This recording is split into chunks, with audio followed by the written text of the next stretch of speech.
वयम राष्ट्रे जाग्रयाम पुरोहित, हामीहरू सदा जागौँ राष्ट्रमा राष्ट्रभक्तिले, अगुवा हौँ हित गरौँ सबैका सङ्गशक्तिले। नमस्कार, गफ, त्यो पनि रमाइलो गफको कार्यक्रम ग्ल्यामर गफमा यहाँहरू सबैलाई हार्दिक स्वागत छ। गत साता प्रसारित हाम्रो पहिलो एपिसोडलाई जुन रूपमा यहाँहरूले मन पराइदिनु भयो, सल्लाह सुझाव दिनुभयो, हौसला दिनुभयो, त्यसका लागि म नतमस्तक छु। हार्दिक आभार व्यक्त गर्दछु। Thank you so much.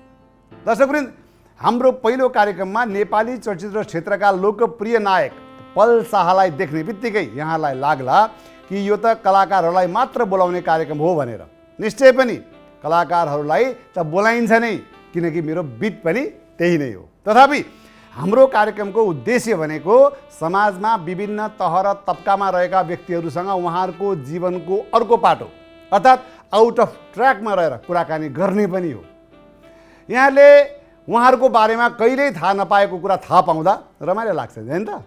जे होस्, अब धेर भूमिका नबाँधिकन सिधै कार्यक्रम सुरु गर्ने अनुमति चाहन्छु। आजको हाम्रो पाहुना हुनुहुन्छ नेपाली राजनीतिका अत्यन्त चतुर खेलाडी कमल थापा। अनगिन्ती पटक मन्त्री र 3 पटक उपप्रधानमन्त्री रहिसक्नुभएका कमल थापा नेपाली राजनीतिमा चतुर खेलाडीका रूपमा चिनिनुहुन्छ। 65 वर्षीय कमल थापा यतिखेर भने राष्ट्रिय प्रजातन्त्र पार्टी राप्रपाका अध्यक्ष हुनुहुन्छ। राजनीति बाहेक पनि कमल थापाका अरू थुप्रै परिचय छन्। कुनै बेला राम्रो खेलाडीका रूपमा समेत आफ्नो दरिलो छवि बनाइसक्नुभएका कमल थापा राष्ट्रिय फुटबल टिमको क्याप्टेन समेत रहिसक्नु भएको छ। त्यसै गरी अखिल नेपाल फुटबल सङ्घको अध्यक्ष समेत रहिसक्नुभएका कमल थापा यतिखेर पनि लङ टेनिसका भेटरान खेलाडीका रूपमा स्थापित हुनुहुन्छ। कुनै बेला कि टेबल टेनिस प्लेयर प्रलिता सुवालसँग अन्तर्जातीय प्रेम विवाह गर्नुभएका कमल थापा खेल बाहेक गीत सङ्गीतमा पनि उत्तिकै रुचि राख्नुहुन्छ। तपाईँहरूलाई स्मरण गरौँ कि चलचित्र युगदेखि युगसम्मको अत्यन्तै लोकप्रिय गीत तीन पाटे डाँडा काटेरका रचनाकार समेत हुनुहुन्छ कमल थापा।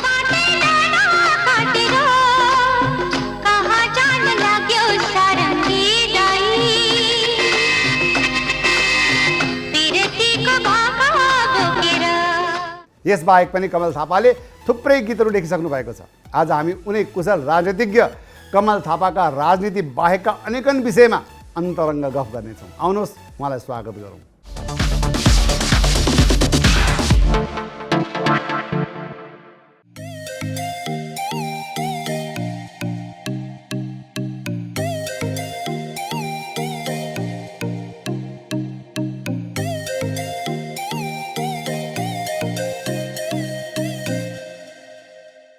अब यहाँलाई हामीले अघि कार्यक्रमको सुरुमा जुन चिनारी गरायौँ, हामीले के भन्यौँ भने राजनीतिका चतुर खेलाडी भनेर परिचय दियौँ।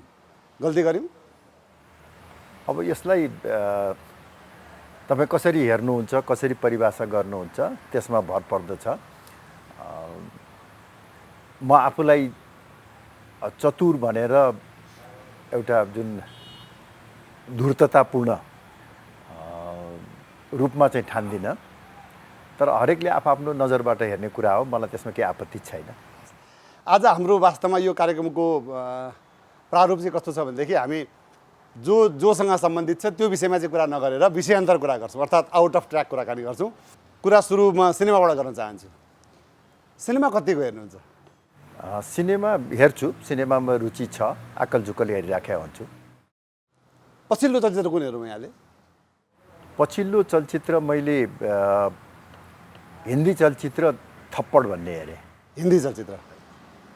नेपाली चाहिँ? नेपाली चलचित्र अलि अगाडि हेरेको छु। यो छक्का पन्जा। छक्का पन्जाको सिरिज भयो कुन चाहिँ? त्यसको दोस्रो चाहिँ नि। दोस्रो भनेपछि तेस्रो पनि आइसक्यो, चौथोको फ्लोरमा जाने कुरा भइरहेछ भनेपछि अलि निकै अगाडि हेर्नुभएछ। हजुर। नेपाली भन्दा हिन्दीमा अलि बढी रुचि हो यहाँलाई?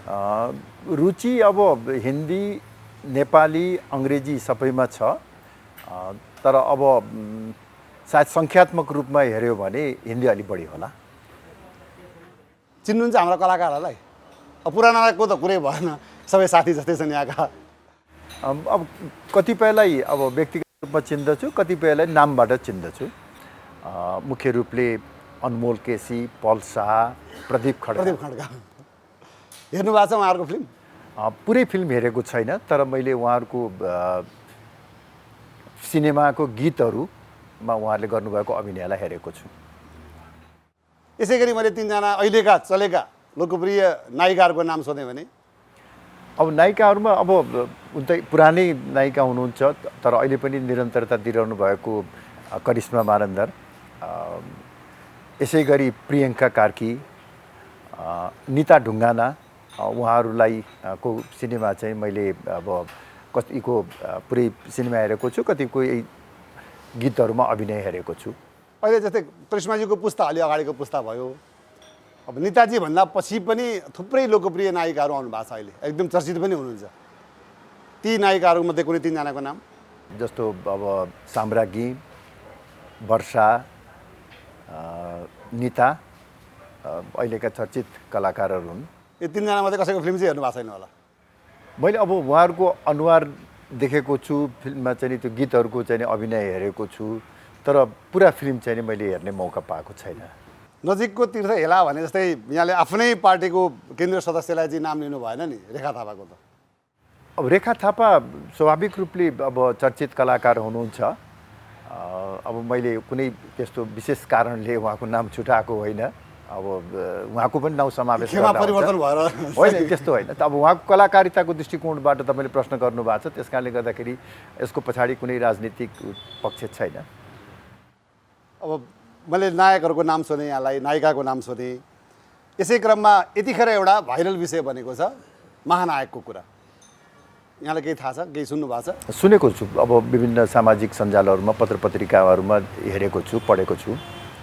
तपाईँको व्यक्तिगत धारणामा चाहिँ अहिलेको महानायक कसलाई मान्नुहुन्छ त यहाँले? अब स्वाभाविक रूपले महानायकको रूपमा राजेश हमालको नाम लिइन्छ र राजेश हमालले नेपालको चलचित्र उद्योगमा पुर्याउनु भएको योगदान, उहाँको बहुआयामिक प्रतिभा र शालीन व्यक्तित्वको कारणले गर्दाखेरि मलाई लाग्छ उहाँ निर्विवाद रूपले यदि महानायक भन्ने पदवी कसैलाई दिनुपर्छ भने त्यसको हकदार राजेश हमाल नै हुनुहुन्छ। राजेश हमालजी रहेछ। भेटघाट हुन्छ राजेशजीसँग कहिलेकाहीँ? आक्कल झुक्कल त्यस्तो धेरै निकटता छैन, तर म उहाँलाई चिन्छु, उहाँले पनि मलाई चिन्नुहुन्छ। गीत सङ्गीतमा त मैले भन्नै पर्दैन, हामीले कार्यक्रमको सुरुमा पनि हामीले जानकारी गराइसकेका छौँ, फेरि पनि यहाँलाई जानकारी गराउन चाहन्छु कि आज पनि त्यो युगदेखि युगसम्म नामक चलचित्रको चाहिँ तीन पाते डाँडा काटेर भन्ने जुन लोकप्रिय अहिले पनि हिट छ त्यो गीत, त्यो गीतका गीतकार उहाँ नै हुनुहुन्छ। अहिले सर्वाधिक चलेको यतिखेरको गीत, हिट गीत कुन होला? एकदम टिकटकहरूमा पनि खुबै भाइरल भएको छ, मान्छेहरूले चाहिँ त्यही गीतलाई लिएर चाहिँ टिकटक बनाएर हुन्छन्। यो क्लु दिएको मैले यहाँलाई। अब यसलाई अलिकति सम्झेर चाहिँ भन्न पाएदेखि चाहिँ हुन्थ्यो होला, म अहिले सम्झिन सकिराखेको छैन। अब मलाई अहिले पनि गुनगुनाइराख्ने चाहिँ मैले पछिल्लो पटक हेरेको त्यो छक्का पन्जाको छुकछुकी रेल भन्ने त्यो चाहिँ म अहिले पनि सम्झिराखेको छु।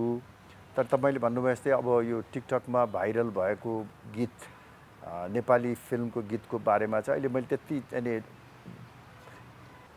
मैले अझै भन्न सकिनँ।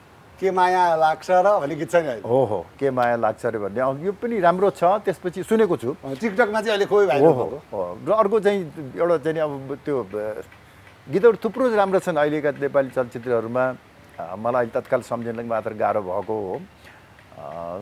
नाइ नभन्नु ल भन्ने ल, यस्ता कैयौँ गीतहरू छन्। त्यो गायिकासँग कतिको हिमचिम छ यहाँको? हिमचिम भनेर त्यस्तो ज्यादै निकट सम्पर्कहरू छैन, तर म अब उहाँहरूको प्रतिभाको अनुरागी भएको कारणले गर्दाखेरि उहाँहरूलाई चिन्दछु, सम्मान गर्दछु। मैले यसै गरी अहिले चलेका 3 जना गायिकाको नाम सोधेँ भने अब गायकको त अहिले चर्चित गायक तपाईँले भनिहाल्नु निशान भट्टराई, जो चाहिँ एकदमै चर्चित हुनुहुन्छ, वास्तवमा लोकप्रिय पनि हुनुहुन्छ। अब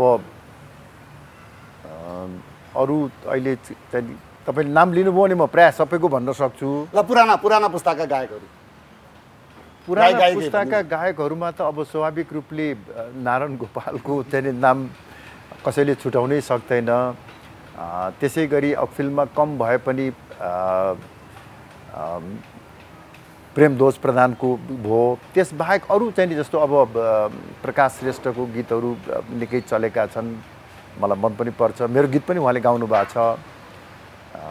अब त्यसै गरी दीपक खरेल, भनेपछि दाइको उसमा चाहिँ रामकृष्ण ढकाल, यमबराल, आनन्द रामकृष्ण अब होइन तपाईँले अहिले सम्झाइदिएर मात्र अब रामकृष्ण ढकालको गीत चाहिँ नि अब के अरे थाहा नहुने भन्ने त कुरै आउँदैन। तपाईँको त्यो यादव खरेलजीले निर्देशन गर्नुभएको एउटा चर्चित फिल्म जसको यो गैरी खेतले रामकृष्ण ढकालको प्रेम, त्यसैले गर्दाखेरि त्यो उहाँहरूको त कुरै भने यमबराल अब अत्यन्तै प्रतिभाशाली चाहिने गायक हुनुहुन्छ। अब हाम्रो कार्यक्रमको सुरुमै यहाँको चिनारी गराउँदाखेरि खेलकुदका यहाँको जुन अर्को पाटो छ खेलकुदको, त्यो बारे हामीले भनिसकेका छौँ। खेलकुदबारे चाहिँ अलिकति दर्शकहरूलाई ब्रिफिङ गरिदिनु न यहाँको खेलकुद जीवनबारे। यो चाहिँ मेरो लागि अलिकति सजिलो क्षेत्र पर्यो।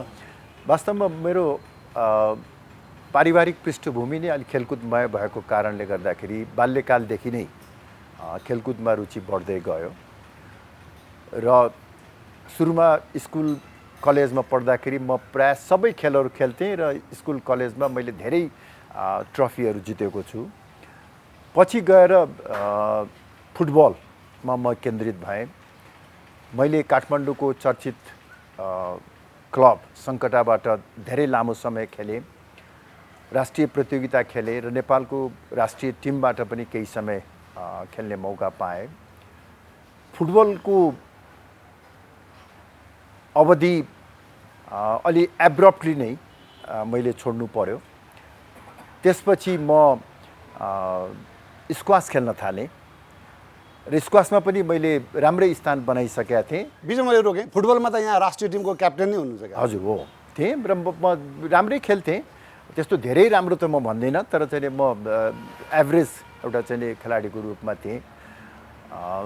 अकस्मात अब यो अखिल नेपाल फुटबल सङ्घको अध्यक्षको पद रिक्त भयो र त्यसमा त्यो अध्यक्षको निमित्त मलाई अफर आएपछि मैले सक्रिय खेलाडीको जीवन छोडेर खेल व्यवस्थाको चाहिँ नि व्यवस्थापकको रूपमा चाहिँ गएँ। र पछि गएर खास गरी म परराष्ट्र मन्त्री भएपछि सन् 1998मा मैले टेनिस खेल्न सुरु गरेँ।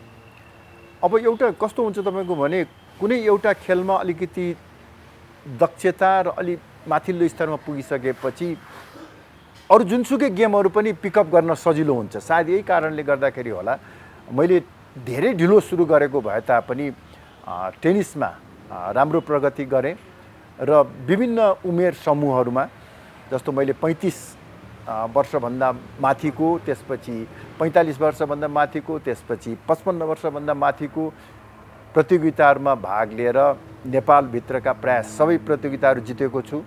भारतमा पनि 45 र 55 को दुईटा प्रथम स्थान प्राप्त गरेको छु र अन्य मुलुकमा पनि मैले खेलेर राम्रै चाहिँ नतिजा प्राप्त गरेको छु। अहिले 65 वर्षको हुनुभयो यहाँ, मैले थाहा पाएअनुसार होइन?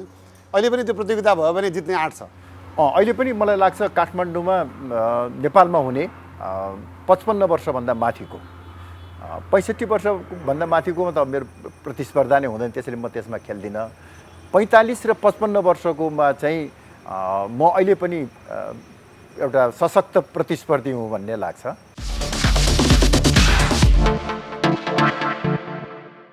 अब अलिकति यो प्रेम जीवनबारे कुरा गरौँ न। जस्तै मैले थाहा पाएअनुसार के छ भने यहाँको प्रेम विवाह भएको हो, त्यो पनि अन्तर्जातीय। अलिकति प्रसङ्ग दर्शकलाई रमाइलो लाग्छ कि? अब म खेलकुद परिषदमा भर्खरै राजा वीरेन्द्रबाट मनोनित भएको थिएँ र खेलकुद परिषदको सदस्यको नाताले मैले टेबल टेनिस टिम लिएर श्रीलङ्का भ्रमणमा जाने सौभाग्य पाएँ। 2034 सालमा म 22 वर्षको थिएँ त्यो बेलामा र त्यो टेबल टेनिस टोलीमा अन्य खेलाडीहरूको साथसाथै राष्ट्रिय स्तरको त्यो बेलामा स्थापित खेलाडी प्रलिता सुवाल पनि थिइन् र श्रीलङ्कामा हामी करिब 3 हप्ता जति बस्यौँ त्यहाँ प्रतियोगिताहरूमा भाग लिने क्रममा र त्यही क्रममा एकअर्कालाई मन पराउने काम भयो। यद्यपि सुरुमा त्यो बेलाको अवस्थामा पनि अन्तर्जातीय विवाह त्यति सहज थिएन, तर अब भनिन्छ नि एकअर्कालाई मन पराएपछि सबै बाधा अवरोध बिस्तारै हट्दै जान्छ र हाम्रो विवाह भेटघाट भएको करिब 2 वर्षपछि 2036 सालमा भयो र अत्यन्तै सुखद दाम्पत्य जीवन, सफल दाम्पत्य जीवन रहेको छ र मेरो राजनीतिक जीवनको आरोह अवरोहमा खेलकुदकै पनि मेरो खेलकुदको चाहिँ नि हरेक प्रतिस्पर्धा सहभागी हुँदाखेरि उनको अत्यन्तै ठुलो प्रेरणा, साथ र सहयोग रहँदै आएको छ। खेलकुदमा त अझ म भन्छु, म बाहिर चाहिँ जाँदाखेरि कहिलेकाहीँ त अब विदेशमा जाँदाखेरि त धेरैजना जान सकिँदैन, म र मेरो श्रीमती हामी गएका हुन्छौँ। मेरो प्रशिक्षक पनि भने पनि हुन्छ, मेरो चाहिँ नि सपोर्टर भने पनि हुन्छ, मेरो साँच्चै नै मलाई चाहिँ साह्रै जिउ दुखेको बेलामा चाहिँ नि मसाज गर्ने मसाजर भने पनि हुन्छ। यो हरेक दृष्टिकोणबाट उनको साथ रहेको छ। विवाह भयो, विवाह हुनुभन्दा अगाडिका सङ्घर्षका जुन छ नि घरमा सहजै स्वीकार्य भयो? होइन, थिएन। हाम्रो चाहिँ नि परिवारमा पनि अब अन्तर्जातीय विवाहको निमित्त त्यति अनुकूल वातावरण थिएन सुरुमा। त्यसै गरी उनको परिवारमा पनि त्यति सहज थिएन। तर अब अलिकति समय लाग्यो, मैले भने करिब 2 वर्ष जति समय लाग्यो। मेरो बुवा, मेरो मुवा र हाम्रो परिवार एउटा मध्यमवर्गीय कन्जर्भेटिभ मान्यतामा विश्वास गर्ने परिवार भए पनि अत्यन्तै उदार प्रवृत्तिको भएको कारणले गर्दाखेरि त्यो सहज भयो। र उतापट्टि पनि अब मेरो श्रीमतीको बुबा डाक्टर पराशर नारायण सुवाल, जो त्रिभुवन विश्वविद्यालयको संस्थापकहरूमध्येको र प्रथम रजिस्ट्रार हुनुहुन्थ्यो र एकदम स्वाभाविक रूपले उहाँ अत्यन्तै उदार पनि भएको हुनाले यो सम्भव भयो। यो जस्तै प्रणिता सुवालसँग यहाँको पहिलो प्रेम बस्यो, त्योभन्दा अगाडि कोहीसँग कहीँ नजर जुँदैन? त्यो जोसँग प्रेम भयो उसँग विवाह भयो। कति वर्षको हुन्थ्यो त्यो बेलामा? म 22 वर्षको थिएँ, उनी 19 वर्षको थिए। त्योभन्दा अगाडि चाहिँ कोहीसँग कहीँ पनि त्यस्तो प्रेम प्रसङ्गका कुराहरू केही नै भएनन्? कसैले यहाँलाई लभ लेटरहरू केही लेखेनन्? त्यस्तो खासै चाहिँ उल्लेख्य कुराहरू केही छैन। यहाँले पनि कसैलाई मन पराउनु भयो? हजुर। अच्छा, एउटा कुरा मलाई जान्न मन लाग्यो, जस्तै थुप्रै नेताहरूको बारेमा चाहिँ के सुन्नमा आएको छ भनेदेखि चाहिँ कोही न कोही चाहिँ गर्लफ्रेन्डहरू पनि राख्नुहुन्छ भन्ने पनि हामीले यता कता सुन्छौँ धेरै नेताहरूका बारेमा। यहाँको त्यस्तो केही भएन? मलाई त्यसको आवश्यकतै परेन। मेरो त गर्लफ्रेन्ड भने पनि श्रीमती भने पनि अब सबै चाहिँ अल इन वान भएको कारणले गर्दाखेरि त्यसको आवश्यकै भएन, त्यतापट्टि ध्यानै गएन। फेरि अर्को कुरा के भनेदेखि अब म चाहिँ जुन किसिमको राजनीतिक मूल्य र मान्यतामा विश्वास गर्दछु त्यो नैतिकता र अनुशासन को परिधिभित्र बाँधिएको कारणले गर्दाखेरि पनि त्यस किसिमको स्वच्छन्दता आवश्यक मैले ठानिनँ। राजनीतिक वृत्तमा घटना यस्ता घटना परिघटना हुन्छन् यहाँलाई लाग्छ भएका छन्? जस्तै मैले सुने त्यस्तो यहाँले पनि सुन्नुभएको थियो? यता कता सुनिन्छ नि।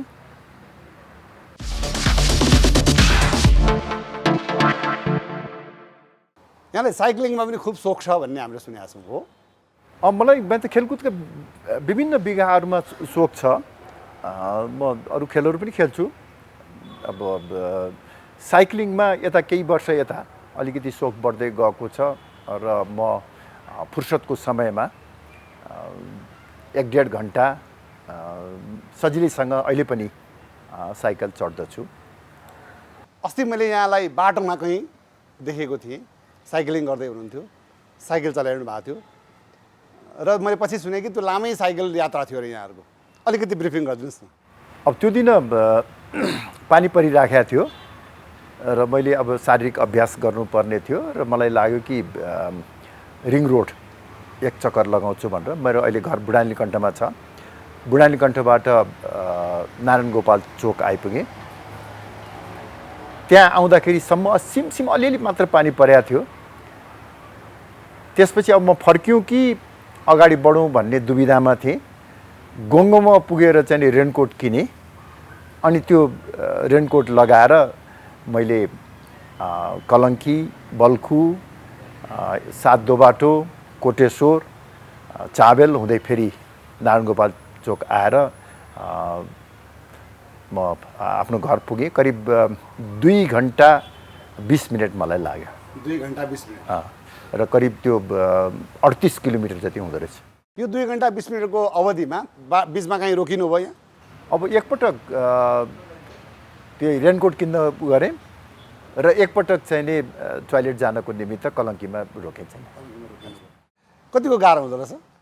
त्यति गाह्रो लागेन, किनभने योभन्दा अप्ठ्यारो चाहिँ नि साइक्लिङ पनि मैले गरिसकेको छु।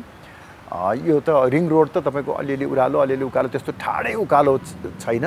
त्यसले गर्दाखेरि मैले त्यस्तो चाहिँ नि असहज महसुस गरिनँ। अब हाम्रो एउटा रमाइलो सेगमेन्ट छ। यो सेगमेन्टको नाम चाहिँ रहेको छ धर्म सङ्कट। 2 जना मध्ये एकजना छान्नुपर्ने हुन्छ। अब नछान्न पनि सक्नुहुन्छ, तर के चाहिँ हो भनेदेखि जस्तै यहाँ चुनावमा उठ्दाखेरि जनताले फेरि छानेनन् भने त फेरि गाह्रो पर्छ। त्यस कारणले छान्नु त पर्यो। जसरी जनताले यहाँलाई छान्छन् त्यसै गरी यहाँले पनि छानिदिनु पर्यो। व्याख्या नगरिकन सिधै 2 मध्ये 1 छान्नुपर्ने। केपी ओली कि प्रचण्ड? केपी ओली। केपी ओली। हिन्दू राष्ट्र कि राजतन्त्र? दुवै। होइन, एउटा छान्नु पर्यो नि। यसमा म एउटा छान्न सक्दिनँ। यही भएर धर्म सङ्कट हो। त्यसैले यसमा म एउटा छान्न सक्दिनँ। यहाँको पार्टीका 2 जना पूर्व महामन्त्रीहरू यतिखेर त पार्टी एकीकरणको क्रममा छ र पद बाँडफाँड भइसकेको छैन होला। पूर्व यस कारण मैले पूर्व भने पूर्व 2 जना महामन्त्रीहरू मध्ये 1 जना यहाँले छान्नुपर्ने हुन्छ। धवल शमशेर राणा कि राजेन्द्र लिङ्गदेन? दुवै पार्टीका मुटुहरू हुन्। अब मुटुलाई कसरी विभाजित गर्ने तपाईँको? भनेपछि यो नछान्ने। नछान्ने। राजा महेन्द्र कि विश्वेश्वर प्रसाद कोइराला? राजा महेन्द्र। अब यी 3 अभिनेताहरूलाई अभिनय क्षमता र लोकप्रियताका आधारमा नम्बर 1, नम्बर 2 र नम्बर 3 र्याङ्क दिनुहोस् यहाँले। भुवन केसी, शिवश्रेष्ठ, राजेश हमाल? राजेश हमाल, शिवश्रेष्ठ। राजेश हमाल 1 नम्बर, शिवश्रेष्ठ र शिवश्रेष्ठ 2 नम्बर, भुवन केसी 3 नम्बर भुवन केसी। यहाँको सबभन्दा नजिकको साथी भुवन केसी होइन? अब मित्रता सबैसँग छ। अभिनय क्षमता र लोकप्रियताको आधारमा। हजुर, ठिक छ। अच्छा, यसै गरी मैले चाहिँ यसै गरी कार्यदक्षता र लोकप्रियताका आधारमा 3 जना राजनेताहरूलाई चाहिँ 1, 2, 3 यहाँले नम्बर दिनु पऱ्यो भने कसरी दिनुहुन्छ? डाक्टर प्रकाश चन्द्र लोहनी, पशुपति शमशेर जवरा र कमल थापा? पशुपति शमशेर र प्रकाश चन्द्र लोहनी, कमल थापा। यहाँको पार्टीका केन्द्रीय सदस्य 2, महिला सदस्य 2 मध्ये 1 जना छान्नुपर्ने छ यहाँले। रेखा थापा कि कुन्ती साई? कुन्ती साई। यसै गरी 2 जना सञ्चारकर्मी यहाँका अभिनय मित्रहरू, भूषण दाहाल कि विजय कुमार पाण्डे? भूषण दाहाल। भूषण दाहाल। उहाँ AP1 मा आउँदै हुनुहुन्छ भनेर चाहिँ दाइले होइन, अब त्यो उहाँहरूको योगदान, प्रतिभा, क्षमता सबै दृष्टिकोणबाट। AP1 टेलिभिजन कि कान्तिपुर टेलिभिजन? AP1। AP1। जस्तो मैले आजभन्दा वर्षौँ अगाडि यहाँलाई जुन रूपमा देखेको थिएँ, आज पनि त्यही स्वास्थ्य छ, सायद त्यही साइक्लिङकै करामात होला।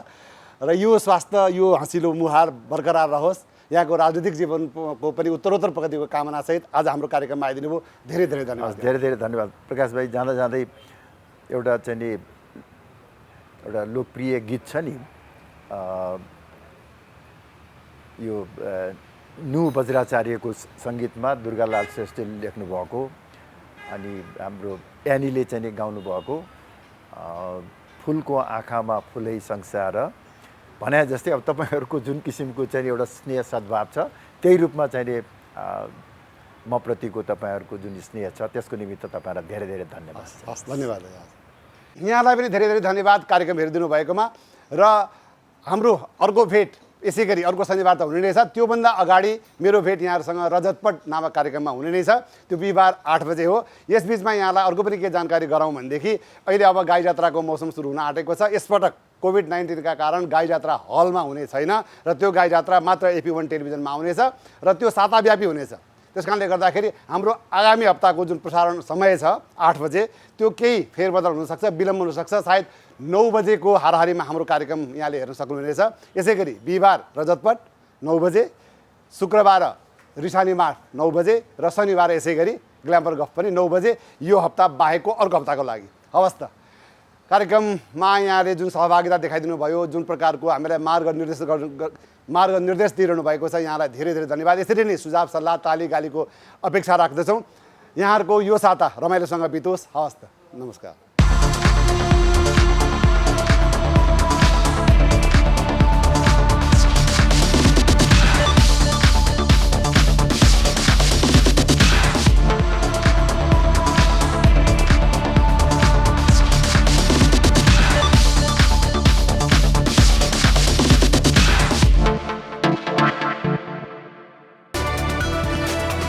It's an AP1 presentation.